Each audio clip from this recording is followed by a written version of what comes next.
स्वागत है मेरे प्यारे शिक्षकों। मैं नीतीश कुमार एजुकेशनल ट्रिप में आप लोगों का स्वागत करता हूं।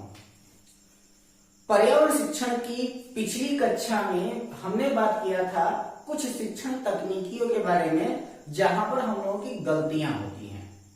यकीन मानिए बने रहेंगे हमारे साथ तो आपको शिक्षक बना के ही मानूंगा मैं। और 15 क्वेश्चन जो आपके पेडागॉजी के आते हैं उसको मैं गलत तो नहीं होने दूंगा। बस ध्यान रखिएगा मेरी कुछ बातों को।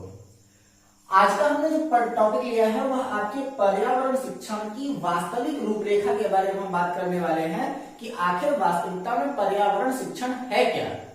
उसको बात करने से पहले मैं आपसे एक छोटी सी रिक्वेस्ट करना चाहूंगा कि आप अपने आप को मास्टर ना समझें। वह इसलिए क्योंकि अब आपके पास में जो आपके ईवीएस के जो प्रश्न है ना, वह ईवीएस के प्रश्न आपके 30 हैं सीटेट में। ठीक है, मैं सीटेट की बात कर रहा हूं, मैं यूपीटेट की बात नहीं कर रहा वर्तमान समय में। तो जो आपका सीटीईटी है उस सीटीईटी में आपका 30 क्वेश्चन जो आपके ईवीएस के क्वेश्चन आ रहे हैं, इसमें से 30 क्वेश्चन आपके पेडागॉजी के हैं और 30 क्वेश्चन जो है वो आपके सब्जेक्ट से रिलेटेड है। ठीक है, मैंने आपसे इसलिए कहा कि आप शिक्षक बनने का प्रयास ना करें। वह इसलिए मैंने कहा क्योंकि पेडागॉजी अगर आप शिक्षक बन के सॉल्व करोगे तो आपकी पेडागॉजी गलत होगी। अगर आप इस पेडागॉजी को स्टूडेंट बन करके सॉल्व करो तो आपकी पेडागॉजी बिल्कुल सही होगी। वह इसलिए क्योंकि आपको बच्चों की तरह सोचना होगा कि आखिर प्रेजेंट टाइम में बच्चों की डिमांड क्या है। कल के ही डेट में मैं आपको बता चुका हूं कि ये जो आपकी खेल की विधि है, तो कौन सा ऐसा टीचर है जो आप प्रेजेंट टाइम में ये कहेगा कि खेल करके सीखना अच्छी बात है। अगर आप एज अ टीचर सोचो तो आपको लगेगा कि यार खेल में पढ़ाना किसी बच्चे को तो ये तो बहुत बड़ी बेवकूफी की काम है। लेकिन नहीं, या अगर आप किसी भी बच्चे के दृष्टिकोण से देखें, स्टूडेंट के दृष्टिकोण से देखें, तो खेल में बच्चों को पढ़ाना एक सकारात्मक पक्ष होता है। ठीक है, तो आज हम लोग कुछ टॉपिक्स के बारे में जिनके बारे में बात कर रहे थे उसके बारे में हम लोग बात करते हैं। लेकिन मैं रिपीट कर दे रहा हूं कि जब अगर आप पेडागॉजी के क्वेश्चन सॉल्व कर रहे हो तो एक टीचर की तरह नहीं, एक बच्चे की तरह सोचिए कि बच्चे क्या चाहते हैं। और अगर आप सब्जेक्ट के क्वेश्चन जो 15 क्वेश्चन आपके पेडागॉजी और 15 क्वेश्चन आपके सब्जेक्ट के हैं, तो आप इस सब्जेक्ट को अगर सॉल्व कर रहे हो तो think as like a teacher. ठीक है, तो इस 15 क्वेश्चन के लिए आप स्टूडेंट बन जाओ और इस 15 क्वेश्चन के लिए आप टीचर बन जाओ। और यही सबसे बड़ी गलतियां होती है कि आप पूरा का पूरा टीचर बनकर के सॉल्व करने का प्रयास करते हो, पेडागॉजी आपकी गलत होने लगती है। तो ये गलती आप लोग ना करना है। वह इसलिए क्योंकि जो आपका सीटेट है जो अपने क्वेश्चन पेपर को वह सेट करता है, वह ऐसे क्वेश्चन सेट ही करता है कि आपको स्टूडेंट और टीचर दोनों बन करके ही आप उसके क्वेश्चन को सॉल्व कर सकते हो। यानी कि आप एक शिक्षक की मानसिकता और एक छात्र की मानसिकता दोनों को समझते हुए अगर आप कार्य करते हैं तो ही आप एक सफल शिक्षक हो सकेंगे। बात मेरी यही है।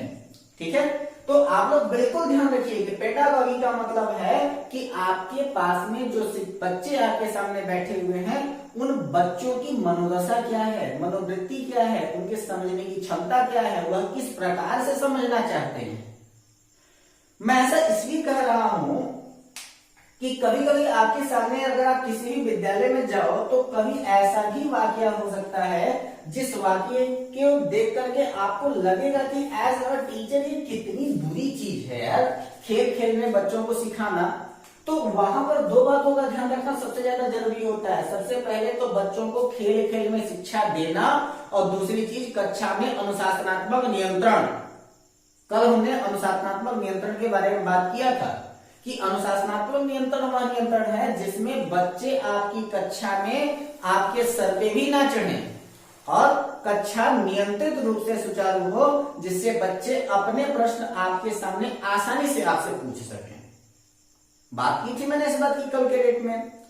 तो यहां पर जो एक छोटी सी मैं बात कर रहा हूं, वास्तविकता यह है कि मैं स्वयं एक अध्यापक का बेटा हूं। मेरे पिताजी स्वयं एक अध्यापक हैं।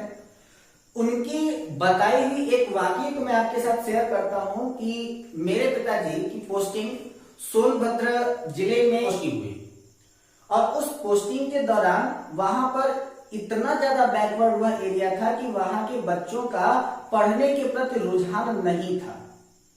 हमारे यहाँ मिड डे मील चलाया गया और उस मिड डे मील के जरिए वहां के जितने भी बच्चे थे वह गरीब परिवार के, ज्यादातर उसमें आदिवासी परिवार के बच्चे आते थे।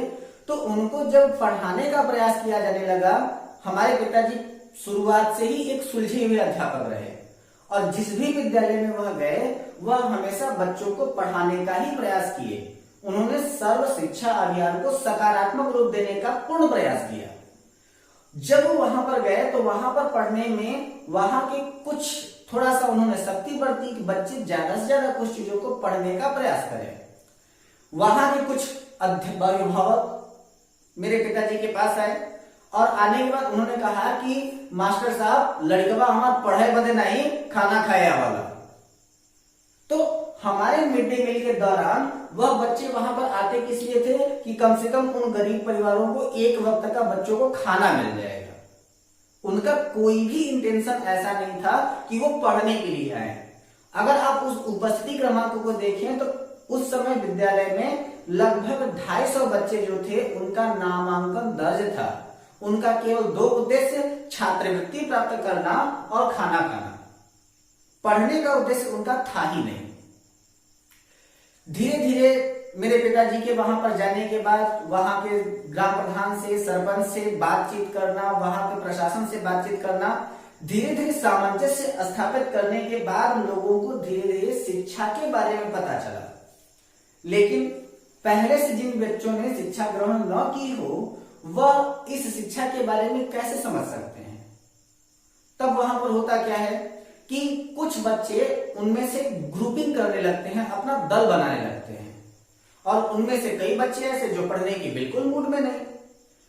तो मेरे पिताजी कक्षा में एक बार पढ़ा रहे थे और पढ़ाते समय धीरे धीरे मिट्टी के खिलौनों से पढ़ाना, चीजों को जो इस समय सरकारी विद्यालयों में जो जितनी भी आपकी अध्ययनरत सामग्रियां आ चुकी हैं उनके माध्यम से वो उनको पढ़ाने का प्रयास कर रहे थे।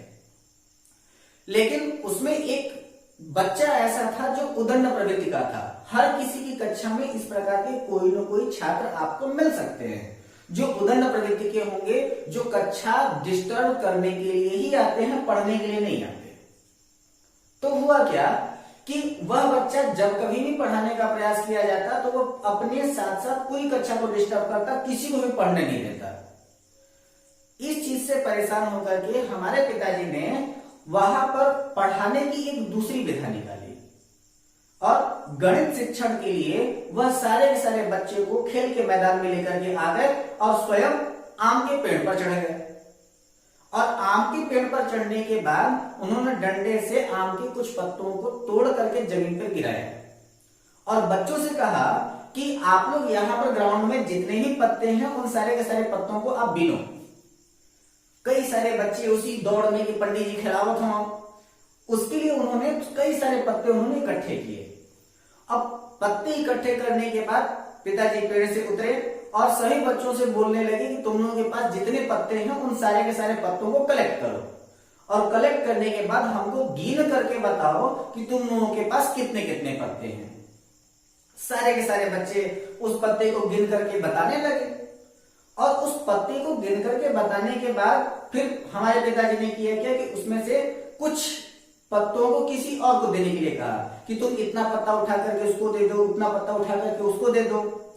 अब बताओ कि उसके पास कितने पत्ते दिए तो उसके पास कितने हो गए, उसके पास से कितने पत्ते निकल गए तो तुम्हारे पास कितने बचे। इस प्रकार से गणित शिक्षण की प्रक्रिया को उन्होंने प्रारंभ किया कि इसको दोगुना करना हो तो कितने पत्ते और मिलाने पड़ेंगे। इस प्रकार के प्रश्नों के आधार पर उन्होंने शिक्षण प्रारंभ किया जिसको किंडरगार्टन पद्धति कहते हैं, यानी कि खेल खेल में पढ़ाने की पद्धति कहते हैं। उस पद्धति को जब काफी देर तक समझने के बाद वह जो उदंड प्रवृत्ति का बालक था उस उदंड प्रवृत्ति के बालक ने बड़े जोर से आवाज किया कि अरे भागा भागा मास्टरवा फिर पढ़ा होता। इस प्रकार के छात्र आपकी कक्षा में हो सकते हैं। तो उन छात्रों को पढ़ाने के लिए इस बात का निर्दिष्ट होना अति आवश्यक है कि कक्षा में अनुशासनात्मक नियंत्रण भी रहे, साथ ही साथ बच्चे जिस विधा से खेलना पढ़ना चाहें, चाहे वो खेल विधि से हो या फिर किसी भी विधि से वो पढ़ना चाहें, उनको स्पष्ट पढ़ाया जा सके। उसके लिए हमने कल एक प्रश्न लिया था कि किसी भी एक बच्चे की मानसिक क्षमता के विकास के लिए हम लोगों को निम्नलिखित में से क्या कार्य करना चाहिए। तो मानसिक क्षमता का विकास हमने देख लिया था कि उस समय में कोई भी बच्चा अपने अध्यापक के सबसे ज्यादा करीब हो, उसके लिए अध्यापक बच्चे से बोर्ड साफ करवाएगा। लेकिन अगर वहीं पर यह होता कि मुक्त चिंतन का प्रश्न पूछ करके बच्चे का उत्साहवर्धन करना, तो बच्चा क्या करता कि मुक्त प्रश्न पूछा गया है यानी कि बच्चा पढ़ने में अच्छा है, उसका उत्साहवर्धन करेंगे तो वह और अच्छी तरीके से पढ़ना प्रारंभ कर देगा। ये कुछ महत्वपूर्ण तथ्य होते हैं जिनमें किसी भी अध्यापक को अपने सामने अपने समक्ष पढ़ने वाले विद्यार्थियों की मनोदशा के बारे में स्पष्ट रूप से समझना चाहिए, तभी वह एक सफल अध्यापक की तरह कार्य कर पाएगा। पर्यावरण शिक्षा भी आपकी इसी बात की ओर इशारा करती है कि आप कितनी अच्छी तरीके से विषय को सुचारू ढंग से चलाएं कि आपकी कक्षा नियंत्रित भी रहे और बच्चों को आप वह समस्त ज्ञान दे पाए जिन समस्त ज्ञान के लिए बच्चे आपके सामने आए हुए हैं। ऐसे कंडीशन में हमारे पास जो तथ्य बनता है वो क्या होता है कि कभी भी बच्चों के सामने परिभाषाओं, सिद्धांतों एवं गूढ़ तथ्यों का प्रयोग नहीं होगा। ठीक है, यानी कि अगर आपसे कह दिया जाए कि ठोस किसे कहते हैं, तो आप ठोस के लिए यह बिल्कुल भी बच्चों को नहीं बताएंगे कि ठोस वह है जिसका आयतन एवं आकार निश्चित होता है उसे ठोस कहते हैं, जिसका आयतन निश्चित आकार अनिश्चित उसे द्रव कहते हैं, जिसका आयतन न आयतन निश्चित न आकार निश्चित उसे गैस कहते हैं। यह परिभाषा है और यह परिभाषा कोई भी छात्र समझना नहीं चाहता है, क्योंकि प्राथमिक स्तर के विद्यार्थी हैं वह इन परिभाषाओं से दूर होते हैं। तो हमने कल क्या कहा था आपको कि सबसे पहले भावात्मक अंकन, चित्रात्मक अंकन, मात्रात्मक अंकन। तो सबसे पहले हमें उन बच्चों के अंदर भाव को स्थापित करना होगा कि बच्चे यह जान सके कि आखिर ठोस है क्या। अब ठोस क्या है, उस चीज को जानने के लिए हम लोग एक छोटा सा एग्जांपल लेते हैं, बच्चों के सामने इस बात को बताते हैं कि जो देखने में कोई आकार लिया हो और जिसमें उंगली धसाओ वो उंगली ना धसे, वो आपका ठोस। हमने ये कुछ नहीं कहा उन्हें कि जिनका आयतन एवं आकार निश्चित हो जाए वो ठोस हो जाएगा, ऐसा हमने कुछ कहा ही नहीं। हमने सीधी सीधी बात कहा कि जिस चीज को आप देखो उसका अगर आकार एक निश्चित आकार दिखाई दे रहा हो, उसमें उंगली धसाओ ना धसे वो ठोस है। अब बच्चों इस क्लास में जितनी भी ऐसी चीजें हैं जिनमें आप उंगली धसाओ और ना धसे, हमको गिन करके कुछ चीजें बताओ, तो बच्चे तुरंत बताएंगे कि सर जी हमारे यहाँ ईटा है, पंखा है, मेज है, कुर्सी है, टेबल है, ब्लैक बोर्ड है। इन सारी चीजों में आप उंगली धसाओ, नहीं धसेगा, ठोस है। ठीक है, तो आप उन समय में बच्चों के अंदर इस चीज का भाव प्रकट करें कि आखिर वह बच्चों को आप बताना क्या चाहते हो। यदि आप बच्चों को यह बताने लगे, परिभाषाओं के ऊपर आधारित हो गए, तो एनसीएफ कहता है कि बच्चों के सामने परिभाषाओं, सिद्धांतों एवं गूढ़ तथ्यों का प्रयोग नहीं होगा। और अगर आप बच्चों के सामने परिभाषाओं का उपयोग करते हैं, इसका तात्पर्य यह है कि आप बच्चों के सामने रटने की विधा को बढ़ावा दे रहे हैं और रटने की विधा गलत है।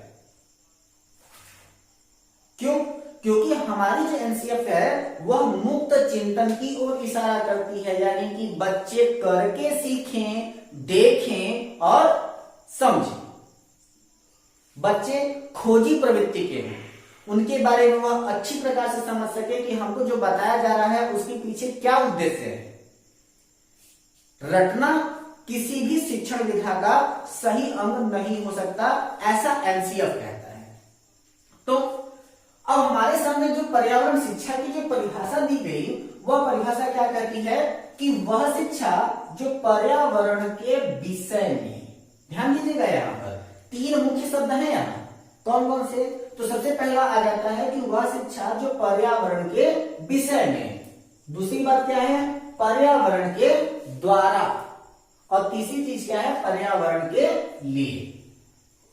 यह तीन शब्द आपके तीन टॉपिक हैं जिनके बारे में हमें स्पष्ट रूप से समझना होगा कि आखिर सबसे पहले चीज कि यह आपका पर्यावरण के विषय में का क्या अर्थ है, पर्यावरण के द्वारा का क्या अर्थ है, पर्यावरण के लिए का क्या अर्थ है।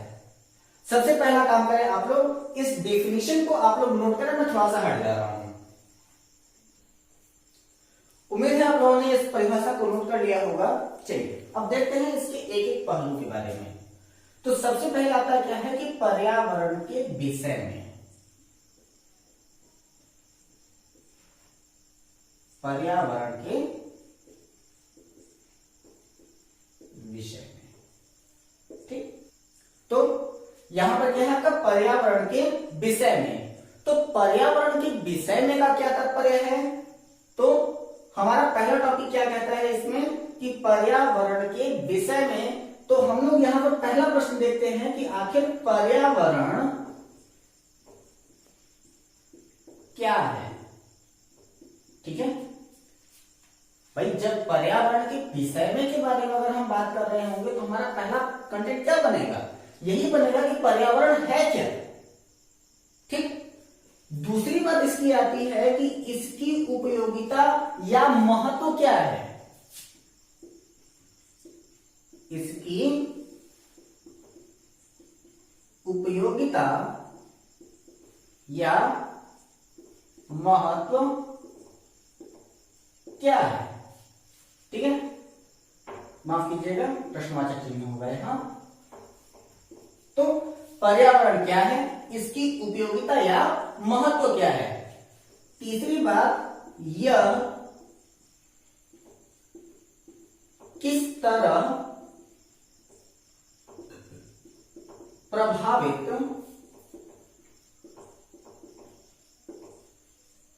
हो रहा है, ठीक है। तो सबसे पहली बात क्या आ जाती है कि पर्यावरण क्या है, इसकी उपयोगिता या महत्व क्या है, यह किस प्रकार से प्रभावित हो रहा है, और चौथी बात मोस्ट इंपॉर्टेंट, इसका संरक्षण कैसे किया जा सकता है, ठीक है। यानी कि इसका संरक्षण हम लोग कैसे कर सकते हैं। चार महत्वपूर्ण प्रश्न है यहां। विषय का तात्पर्य यही कह रहा है, पर्यावरण के विषय का तात्पर्य ही यह कह रहा है कि सबसे पहले तो पर्यावरण क्या है, इसकी उपयोगिता या महत्व क्या है, यह किस प्रकार से प्रभावित हो रहा है, इसका संरक्षण कैसे कर सकते हैं। तो पर्यावरण क्या है? तो हमारे आसपास के जितने भी क्षेत्र हैं उन सभी क्षेत्रों को हम लोग क्या कहते हैं? पर्यावरण कहते हैं। परिघन आवरण, यानी कि हमारे चारों तरफ का जो क्षेत्र है, हमारे चारों तरफ जो घेरा बना हुआ है, वही हमारा पर्यावरण है। इसकी उपयोगिता या महत्व क्या है? तो इसकी उपयोगिता या महत्व सिर्फ इसी बात से समझा जा सकता है कि आपका प्रेजेंट टाइम में चल रहा है महीना मई, और इस मई के महीने में भी अगर आपके पास में अगर गर्मी कम है तो इसका केवल कारण यह है लॉकडाउन। लॉकडाउन की वजह से हुआ क्या कि प्रदूषण आपके कम हुए, प्रदूषण के कम होने की वजह से प्रेजेंट टाइम में गर्मी का स्तर क्या हो गया? धीरे धीरे कम होता गया। और अभी आपने थोड़ी दिन पहले एक सर्वे में भी एक बात सुनी होगी आपने कि अभी तक का यह जो आपका लॉकडाउन है, जो विश्व स्तरीय लॉकडाउन है, जिसमें कोरोना को वैश्विक महामारी के रूप में घोषित किया गया, उसमें कई सारे देशों ने, या फिर ऐसा हम कह सकते हैं कि एक या दो देशों को छोड़ करके लगभग सभी देशों ने प्रेजेंट टाइम में लॉकडाउन कर रखा है। और उनके लॉकडाउन होने की वजह से यातायात के साधन बंद है, औद्योगिक फैक्ट्रियां भी कम चल रही हैं, ज्यादा नहीं चल रही हैं, तो उसकी वजह से प्रदूषण का स्तर घटा हुआ है। और प्रदूषण के स्तर के घटने के कारण अभी तक का सबसे बड़ा ओजोन परत में जो क्षय था वह धीरे धीरे बढ़ता जा रहा है। वही अगर ओजोन परत का छेद अगर बढ़ता जाता तो उसका हमारे मानव जीवन के ऊपर कितना बड़ा दुष्प्रभाव पड़ता, यह आपसे छुपा हुआ नहीं है। इसके बारे में मैंने आपको अपने प्रदूषण वाले वीडियो में आपको मैंने बताया है। ठीक है, तो इसकी उपयोगिता या महत्व क्या है? तो हम जहां पर रहते हैं वही तो हमारे लिए महत्व की चीज होगी। हमारी प्रकृति, हमारी पर्यावरण ही हमारे महत्व की चीजें हैं। तो इनका महत्व क्या है यह आप भली प्रकार से जानते हो। इसके बाद हो रहा है क्या कि यह किस प्रकार से प्रभावित हो रहा है? तो पर्यावरण को प्रभावित करने वाले सबसे बड़े कारक हम स्वयं हैं, यानी कि मनुष्य जाति स्वयं है। विभिन्न प्रकार के प्रदूषणों के द्वारा, विभिन्न प्रकार के कृत्रिम पदार्थों के निर्माण के द्वारा, विभिन्न प्रकार के विस्फोटकों के निर्माण के कारण यह धीरे धीरे हमारे पर्यावरण को प्रभावित कर रहा है। तो अब बात यह आ जाती है कि इसका संरक्षण कैसे किया जा सकता है? तो यहां पर पर्यावरण को संरक्षित करने के लिए 5 जून 1972 से लेकर के अब तक कई महत्वपूर्ण कदम उठाए गए। ठीक है, तो 5 जून 1972 में सबसे पहले प्रथम विश्व पर्यावरण सम्मेलन हुआ और इस प्रथम विश्व पर्यावरण सम्मेलन में पर्यावरण को संरक्षित रखने की बात की गई। इसके बाद आपका 16 सितंबर सन 1987 को आपकी मॉन्ट्रियल प्रोटोकॉल आई और इसके बाद फिर 1997 सन 1997 में आपका क्या आ गया था? क्योटो प्रोटोकॉल आ गया था।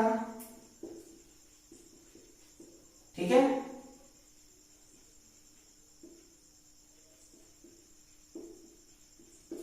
इसके अलावा और क्या हुआ? तो पर्यावरण को संरक्षित रखने के लिए, वन्य जीवों को संरक्षित रखने के लिए हमने 2 प्रकार की चीजें बताई। तो वह क्या था हमारा? EXCITO और INSITO, ना कि CITO। EXSITO और INSITO, एक्सिटो एंड इंसिटो। और यह जो आपके एक्सिटो इंसिटो थे तो इसमें हमने क्या कहा था कि किसी भी जीव का संरक्षण करने के लिए हम लोग एक्सिटो का निर्माण करते हैं और इंसिटो का निर्माण करते हैं। यह वीडियो आपकी अपलोड की जाएगी बहुत ही जल्दी पर्यावरण संरक्षण के नाम से। ठीक है, पर्यावरण संरक्षण। इस हफ्ते में हम आपके लिए 2 महत्वपूर्ण वीडियो बहुत ही जल्दी अपलोड करने वाले हैं जिसकी प्रेजेंट टाइम में सबसे ज्यादा डिमांड है। एक है आपकी भारत की नदियां और दूसरा है आपका पर्यावरण संरक्षण। और उस पर्यावरण संरक्षण में हम लोग इंसिटू की बात करेंगे, एक्सिटू की बात करेंगे और इसके बाद सन 1972 से लेकर के सन 2019 तक पर्यावरण को संरक्षित रखने के लिए कहां कहां पर कौन कौन से कार्य किए गए, इन सभी चीजों के बारे में हम लोग डिटेल डिस्कशन करेंगे कि आखिर वह चीजें कैसे कैसे कहां पर हुई थी। ठीक है, उनके सन कई बार आपके पीसीएस लेवल तक के एग्जामिनेशन में पूछे जाते हैं तो उसके ऊपर हम लोग विशेष करके ध्यान देंगे। तो यहां पर हम लोग क्या देख लिए कि पर्यावरण के विषय में के लिए हम लोग क्या देख लिए थे कि इसके कुछ महत्वपूर्ण प्रश्न, पर्यावरण क्या है, इसकी उपयोगिता या महत्व क्या है, यह किस प्रकार से प्रभावित हो रहा है और इसका संरक्षण कैसे किया जा सकता है। तो अब इसके संरक्षण कैसे किया जा सकता है तो उसके लिए आपके मॉन्ट्रियल प्रोटोकॉल, क्योटो प्रोटोकॉल से रिलेटेड कई सारे प्रश्न आपसे पूछे जा सकते हैं कि आखिर ये क्या था, कैसे हुआ, कहां पर हुआ। इन सारी चीजों के द्वारा, इन सारी चीजों के लिए हम लोग क्या करते हैं, पढ़ते हैं। अब अभी बात क्या आ जाती है आपका पर्यावरण के द्वारा। ठीक है, तो पर्यावरण के द्वारा का क्या अर्थ है? तो पर्यावरण के द्वारा का मतलब है कि पर्यावरण शिक्षण को पढ़ाने के लिए पर्यावरण का ही सहारा लेना। बात समझ में आई? लिखता हूं मैं इसको, पर्यावरण शिक्षा के लिए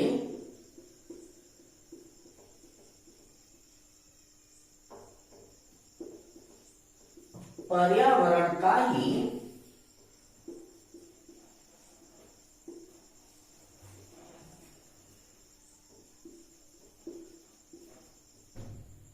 सहारा लेना।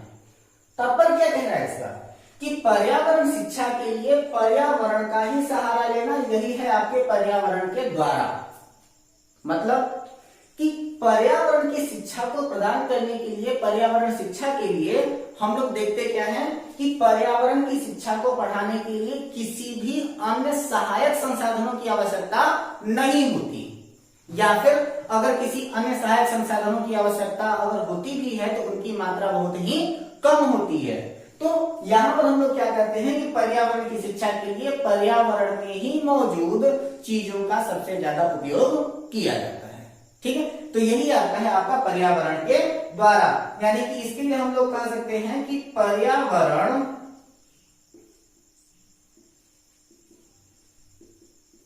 शिक्षा के लिए सहायक संसाधन की आवश्यकता बहुत कम होती है। ठीक है, और लास्ट है आपका पर्यावरण के लिए। पर्यावरण के लिए का क्या तात्पर्य है, आइए उसको भी देख लेते हैं।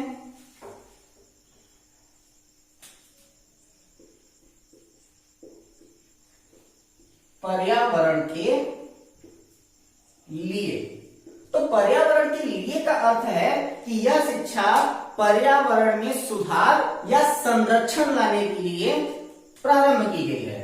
तो यह शिक्षा पर्यावरण में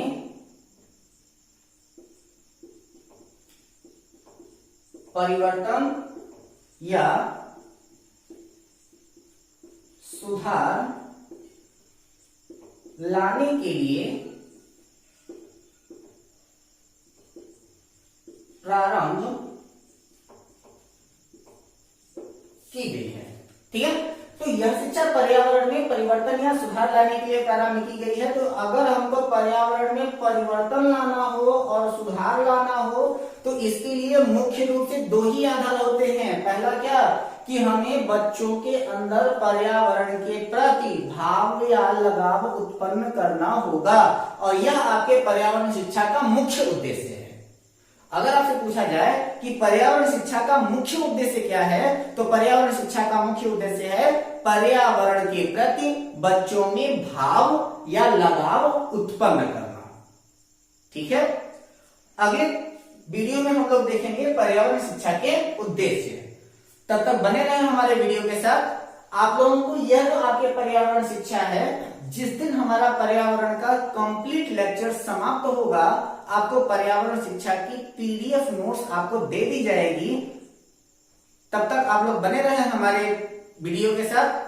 हमारे इस चैनल को लाइक करें, सब्सक्राइब करें, और अगर हमारे इस चैनल पर अगर आप लोग नए हैं तो आप हमारे इस चैनल को सब्सक्राइब करके बेल आइकन दबाना ना भूलें, और अपनी राय हमारे कमेंट बॉक्स में जरूर दें। हंसते रहें, मुस्कुराते रहें। मिलते हैं अगले वीडियो में, तब तक के लिए धन्यवाद।